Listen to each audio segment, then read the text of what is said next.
Hey everyone, it's Blair here at Time Trades. Gonna have a quick video for you this week. I've got a bit of a cold, so I don't want to cough too much. So let's get started. First thing I want to review is not really time, but price. So we had a successful trade in Moderna this week. And one of the things that kept me in this trade instead of being shaken out of it was using Pythagorean support and resistance levels. And these are the cyan horizontal lines that you see here, okay? So this trade got off to a good start, but then late on Wednesday and into Thursday, it fell back to the 422 area, and it tested this Pythagorean level once, recovered a little bit, tested it again. I noticed on the 13-minute chart that there was a completed Tom DeMark setup with 9 bars down. Suggest you look into those offline. Very powerful technique for identifying potential reversals. So from where I sat, I was pretty confident that after 9 down in the Tom DeMark indicator, plus it's sitting on top of a Pythagorean support level, that we were ready to go up again. And Friday morning, Moderna opened green, very green day. I ended up selling early in the day, right around here to lock in profits. And it turned into a very successful trade. So overall, very happy with that, and I'm really liking the Pythagorean support resistance levels. I'm just going to double click on this so you can take a look at them. Now these are based off of musical octaves and sound vibrations. So Connie Brown does a great job explaining the theory behind these in her incredible book, The 30-Second Jewel. I suggest you pick that up if you want to go deep into these. Otherwise, if you just want to kind of skip to the levels, you can feel free to use these and just screenshot this and copy paste them into your own trading view setup or whatever tool you use. But I'm finding these levels are working very well for me. They worked well on Moderna. If we zoom out here and take a look at like the 2-day chart, you can see how I've got those set up. I'm just going to delete this. So in Moderna, I've got it set up just starting at the correction low down here at 350 and going up to the high. And it's contained the first few attempts at the recovery here and then pushed through it and succeeded in retaking this 70% Fibonacci level there. So very interesting technique to combine with a time trades forecast. So let's switch over to time trades and take a look at another trade I'm tracking here. So I'm currently short in IWM, and the reason I'm short is this big cluster of very confident pivot lows in early October. Okay. So not only that, the technicals on IWM are pretty poor. It's been topping over the last few months. It feels like it's ready to lose the levels in the 220 area and push down lower to challenge 200 or maybe even less.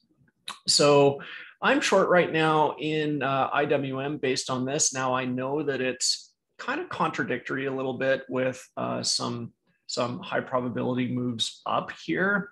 So this isn't what I would call like a grade A setup in time trades, where I like to see high probability moves down up here combined with a pivot low. But I think given what's happening with the price action and the on balance volume that I'm seeing in IWM, a bias bearish is definitely warranted. So we'll see how that plays out. Another thing I like to do when I'm playing with indexes is I like to try to look for confluence between multiple indexes. So let's take a look at the spiders, see what they're telling us.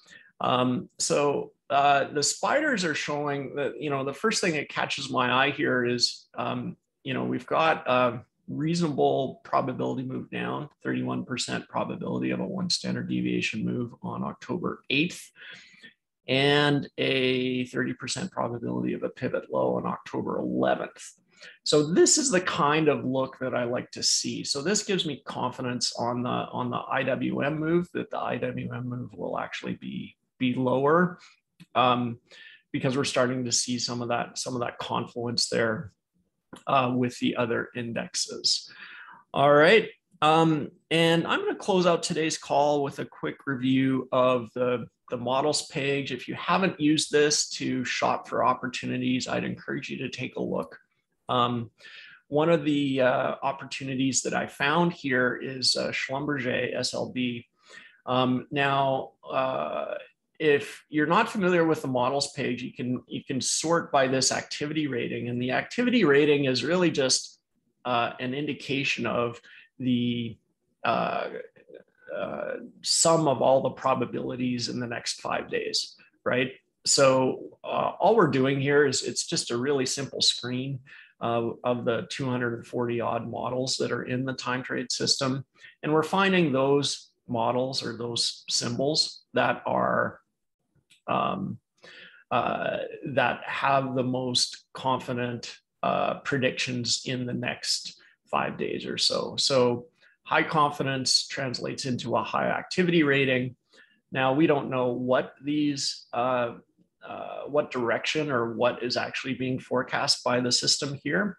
For that, you'll have to just click on it. So I clicked on SLB, and SLB shows a very high confidence of moves down over the next few weeks, actually. So this is an extremely bearish outlook. And when that's combined with a pivot low down here in early October, this is starting to look like what I would call a grade A time trade setup. And we can do some price action work on this using whatever price action analysis you like to do. But this is how I like to use time trades to find those high probability, high quality setups. This would definitely be one of those. So I'm short Schlumberger with October puts, really based off of this time trades and forecast, as well as the price analysis that I've done. Okay, so that's it for me this week. I'd encourage you to make as much use of the models page as you can. It is a great way to find those high probability setups. And I hope you all have a good week trading, trade safe, and hopefully profitably. Thank you. Bye now.